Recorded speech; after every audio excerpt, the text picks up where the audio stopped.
शुमाली कज़ाक़ों के कब्ज़े में मौजूद पाकिस्तानियों की रिहाई अभी तक नहीं हो सकी है। It's I guess more than a month और 2 मंथ्स नाउ कि जब ये मामला हुआ है। 2 months I guess a bit exaggerated, Yeah, लेकिन no, महीने से it's over ऊपर तो 45 days, like to be precise over it. अब 1.5 महीना हो चुका है। अब सिचुएशन ये है कि सबको पता है कि जो जहाज़ था उसको अमले को यरगमाल बना रखा है शुमाली कज़ाक़ों ने, और उनकी वापसी अभी तक मुमकिन नहीं हो सकी है।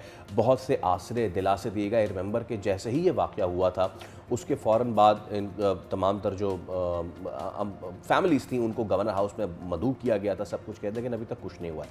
अब इत्तलात ये भी हैं कि कज़ाक़ों ने अमले, जहाज़ और सामान की रहाई के लिए $10 लाख तावान का मुतालबा किया है। कोई पेशरफ भी नहीं हुई है मुज़ाकरात में अब तक। सबसे बड़ी बात ये होती है कि इसके ऊपर कोई आवाज़ आए और पता चलता रहे कि कहाँ पर है सिचुएशन, कहाँ पर है, क्या बात की जा रही है, क्या इन यरगमालियों की फैमिलीज़ को कुछ इल्म है कि अब नेक्स्ट स्टेप हुकूमत की जानिब से क्या लिया जा सकता है।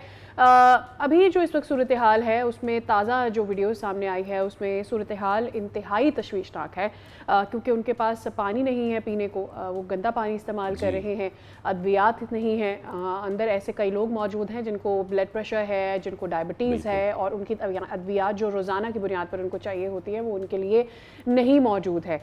जो लास्ट डिटेल्स आई थी बताया गया था कि उनके पास सिर्फ उबले चावल यानी सादा चावल जो है वो खाने के लिए हैं, और वो भी दिन में किसी को 2 बार मिलते हैं और किसी को सिर्फ 1 बार ही मिल पाते हैं। कराची में यरगमाली जो मल्लाहों के अहल खाना हैं मुसलसल उनकी जानिब से एहतजाज जारी है, और ख़ानदानों का ये कहना है कि तकरीबन 2 माह गुजर गए हैं, इसके बावजूद कोई अमली पेशरफ नज़र नहीं आ रही। और वही बात कि जो सूरत हाल वाज़े नहीं होती, जब आपको पता नहीं होता कि आपने एक्शन क्या लेना है, वो ज़्यादा लोगों में अनसर्टेनिटी और तशवीश पैदा करता है। और इसी हवाले से ना सादिया, ऐसा पहली मरतबा तो नहीं हुआ है कि ये वाक़या हुआ, इससे पहले भी वाक़यात हुए हैं और मुख्तलिफ़ ममालिक के जो गवर्नमेंट्स हैं उन्होंने इसमें अपनी इंक्लूजन की है और उसके बाद अपने लोगों को रिहा करवाया है। लेकिन ये मामला क्यों ले तो लाल का शिकार है, इस पे बात करना भी बहुत ज़्यादा ज़रूरी है। एक बार फिर हम दुआ ही कर सकते हैं, उम्मीद कर सकते हैं कि हुक्काम बाला के कान पे जूं रेंगे और वो इस मामले को देखें, क्योंकि 10 से ज़ायद पाकिस्तानी अमला यहाँ पे सवार है। जैसा कि आपने ख़ुद कहा, ऐसा कई अमला है कि जिसको दवा जिन्हें दरकार, और कुछ ऐसी दवाएं जो कि कोल्ड प्लेसेस पे रेफ्रिजरेशन में रखी जाती हैं, और क्योंकि अब वो बिजली वगैरह तो अब जहाज़ पे मुनक़ता हो चुकी है, तो इसलिए इस चीज़ का भी कोई खातिर खा इंतज़ाम नहीं है। तो कोशिश करेंगे हम कि किसी हुकाम बाला से रब्ता करके कम से कम पूछे तो कि आखिर ये मामला है क्या और क्यों अब तक ये कैद में है और उनकी रिहाई के लिए क्या किया जा रहा है। इसी के साथ इससे ही मिलती जुलती और जुड़ी खबर ये कि दुनिया भर में आज इंटरनेशनल डे ऑफ सी फेयरर्स मनाया जा रहा है। ये उन लाखों समंदरी कारकुनों के नाम है जो समंदरों की लहरों पर सफ़र करते हैं, दुनिया की मईशत का पहिया रवा रखते हैं, और कहा यह जाता है कि दुनिया की 90% से ज़ायद तिजारत समुद्री रास्तों से ही होती है, और इस तिजारत के असल मुहाफ़िज़ यही सी फेयरर्स होते हैं। खुराक हो, अद्वियात हो, तेल हो या रोज़मर्रा इस्तेमाल की जितनी अशिया होती हैं, दुनिया के एक कोने से दूसरे कोने तक सामान पहुंचाने में समंदरी कारकुन शब व रोज़ मसरूफ़ रहते हैं, तवील सफ़र करते हैं, ख़राब मौसम में भी ट्रैवलिंग करते हैं, तन्हाई होती है, इनके फैमिली से ये लोग महीनों महीनों दूर रहते हैं, ऑब्वियसली सिक्योरिटी ख़तरात भी रहते हैं जिसका तस्करा हमने इससे पहले जो एक सिचुएशन है पाकिस्तान में जिससे हम जूझ रहे हैं उसका जिक्र किया। तो हालिया बरसों में बहरी कज़ाक हों, इलाकाई कशीदगी, जंगी ख़तरात और सारी मौसमियाती तब्दीलियाँ हैं, इन सब ये एक चैलेंजेस हैं जिन्होंने उनकी लाइफ समंदरों में मज़ीद चैलेंजिंग बनाई है, मज़ीद उसमें मुश्किलात आई। ऐसे में जो सी फेरर्स हैं उनकी ज़िम्मेदारियाँ और अहमियत पहले से और भी ज़्यादा बढ़ गई है, और उनकी सिक्योरिटी को मेक श्योर करना, उनकी वेलबींग को मेक श्योर करना भी एक ज़्यादा बड़ी ज़िम्मेदारी बन गई है। इसी पे हम बात कर लेते हैं। हमारे साथ मौजूद हैं chairman Pakistan ships agents Mohammad Rajpar साहब। अस्सलाम वालेकुम राजपर साहब, बहुत शुक्रिया आपके वक्त के लिए। राजपर साहब, मेरा पहला सवाल आपसे ये है कि एक समुद्री कारकुन को दौरान सफ़र कौन से वो बड़े चैलेंजेस और मुश्किलात का सामना करना पड़ता है? ऑब्वियसली विदों के तवील अरसे तक घर और ख़ानदान से दूर रहना, ये जहनी सेहत पे इसके असरात तो होते होंगे ना, तो इस हवाले से क्या सहूलियात दी जाती हैं? देखिए, जाहिर है सबसे बड़ी बात तो यह है कि एक इंसान अपनी फैमिली से, अपने घर से कहीं महीनों तक अलग और दूर रहता है। कभी कभी कम्युनिकेशन भी आसान नहीं होती है। उसके अलावा फिर आपको वेदर के चैलेंजेस हैं। कभी मौसम खराब होता है तो जहाज रफ सीज में ट्रेवल करता यस। है, तो उस दौरान एक रिस्क टू लाइफ भी है। और जब आजकल के ज़माने में चूंकि जहाज़ बहुत फास्ट लोड और डिस्चार्ज करते हैं, तो आपको शोर लीव का भी मौका नहीं मिलता था। पुराने दिनों में 8-10 दिन जहाज रुकता था, आप उस शहर को विजिट करते थे, थोड़ा एंजॉय करते थे, शॉपिंग करते थे। अब तो वो 12, 13, 18 घंटे के लिए जहाज आते हैं, और बहुत सारे कंट्रीज ऐसे हैं जो अलाउ भी नहीं करते हैं शोर लीव को। तो एक सही। आइसोलेशन की जरूर एक फिनोमिनॉन है। उस दौरान आप अपने क्रू मेंबर्स के साथ एक तरह से फैमिली रिलेशन ही बन जाते हैं, और कप्तान जो आपका हेड ऑफ हाउस होल्ड बन जाता है। तो ये सीमैन जो है बड़ी स्पेशल कॉम है, बहुत सब्र वाली कॉम है, बहुत काबिल भी हैं, ज़ाहिर है एजुकेटेड भी होते हैं अपने अपने स्किल्स के अंदर, लेकिन ज़रूर एक तन्हाई की ज़िंदगी गुजारते हैं, 3-3 महीने, 6-6 महीने, और रिस्क टू लाइफ भी लेते हैं। Right, and which leads me to my next question कि जो पाकिस्तान के समुद्री कारकुन हैं आलमी मैरीटाइम इंडस्ट्री में किस मकाम पर खड़े हैं, और फिर इनके लिए मज़ीद मौक़े कैसे पैदा किए जा रहे हैं?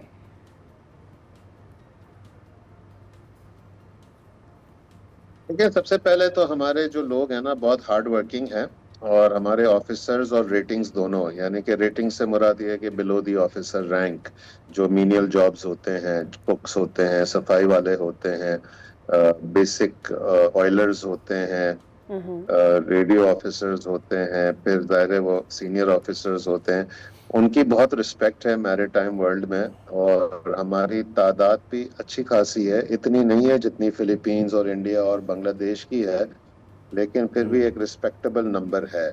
हैविंग सेड दैट, उनके लिए मेरा ख्याल है हम कुछ ज्यादा नहीं कर रहे हैं। उनकी फॉर एग्जांपल काफी टाइम तक इनकम टैक्स उनको माफ था, पिछले चंद साल से अब इनकम टैक्स उनके ऊपर भी लग गया है। और कोई फैसिलिटीज सच दुनिया में दूसरी जगहों पे होती है कि सीमेंस के क्लब्स होते हैं, उनके हॉस्टल्स होते हैं, हमारे वो भी नहीं है। तो मैं समझता हूँ तो ये खुद कफील कौम है, और खुद ही कर रहे हैं जो अपना गुजारा।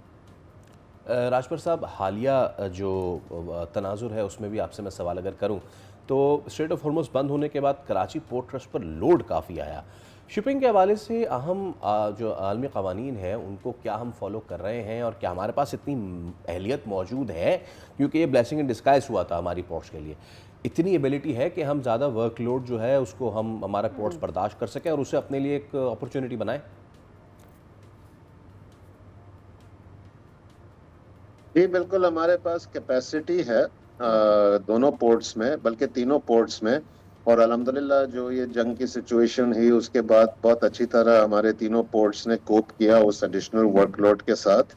अब जो चैलेंज ये है कि उस वर्कलोड को परमानेंट किया जाए ना, जैसे सिर्फ एक टेम्पररी फेज ना हो, तो उस पे प्राइवेट सेक्टर और पब्लिक सेक्टर दोनों मिलकर काम कर रहे हैं, पॉलिसी लेवल पे, रेगुलेटरी लेवल पे, और कमर्शियल टैरिफ लेवल पे।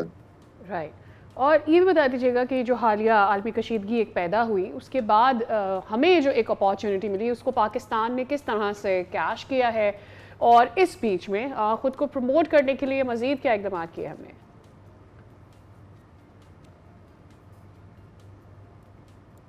मेरा ख्याल है सबसे पहले तो आपको पता है किसी भी चीज को जब आप बेचते हो तो उसकी पब्लिसिटी करनी पड़ती है, मार्केटिंग करनी पड़ती है। तो मेरा तो ख्याल ये है कि गवर्नमेंट को, मिनिस्ट्री ऑफ मैरीटाइम को और पोर्ट अथॉरिटीज को मिलके एक बहुत बड़ा कैंपेन चलाना चाहिए, जिसको हम एक रोड शो कह सकते हैं। जिस तरह इन्वेस्टमेंट बैंकर्स करते हैं जब पाकिस्तान का कोई सुकूक बॉन्ड इशू हो रहा होता है या कोई गवर्नमेंट का ट्रेजरी बॉन्ड इशू होता है, तो दुनिया के फाइनेंशियल कैपिटल्स के अंदर सेमिनार्स होते हैं, वर्कशॉप्स होते हैं, सेशंस होते हैं लीडिंग इन्वेस्टर्स के साथ।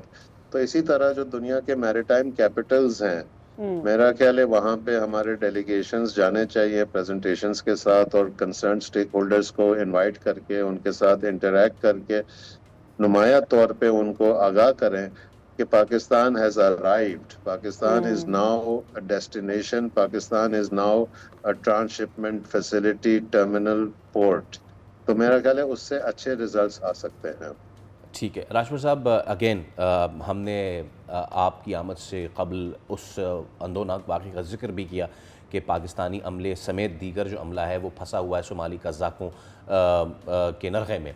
अच्छा, अब ये वाक़यात दोबारा जो ख़बरों में आए हैं, ऐसे ख़तरात से क्योंकि हमेशा रहते हैं, इनसे निपटने के लिए जहाज़ों को, अमले को कौन से सिक्योरिटी मेजर्स हैं जो लेने चाहिए?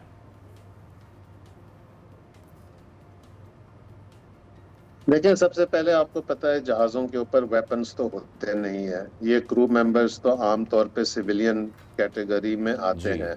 अलबत्ता ये पायरेसी का जब इंक्रीज हुआ तो कुछ शिपिंग लाइंस ने आर्म्ड गार्ड्स रखना शुरू किया, और वो आर्म्ड गार्ड्स एक पर्टिकुलर पॉइंट पे चढ़ते थे जहाज पे, और एक पर्टिकुलर पॉइंट ओह। डेंजर जोन के बाद उतर जाते थे।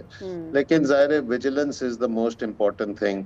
अगर वो देखते हैं कि कोई बोट अप्रोच कर रही है या थ्रेट कर रही है, तो जहाज अपना कोर्स डाइवर्ट करे या स्पीड बढ़ा दे या किसी और सेफ्टी वाले एरिया में जाने की कोशिश करें।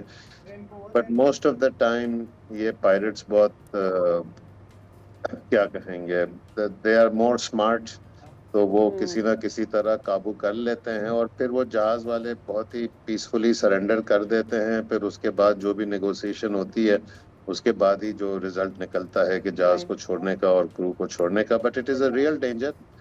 इसके ऊपर दुनिया के सारे गवर्नमेंट्स मिलके काम कर रहे हैं, लेकिन जाहिर है अब क्राइम 100% तो ज़ीरो नहीं हो सकता, बट मिनिमाइज हो सकता है। या इस वक्त जो सूरत हाल है हम पूरे ख़ित्ते में देख रहे हैं, ख़ास करके अगर हम मशरिक़ वस्ता की बात करते हैं या फिर बहरा अहमर की सूरत हाल के इस बारे में ज़िक्र करते हैं, तो समंदरी कारकुनों के लिए ख़तरात में वी फील की इजाफा हो गया। I am sure you'd agree with me.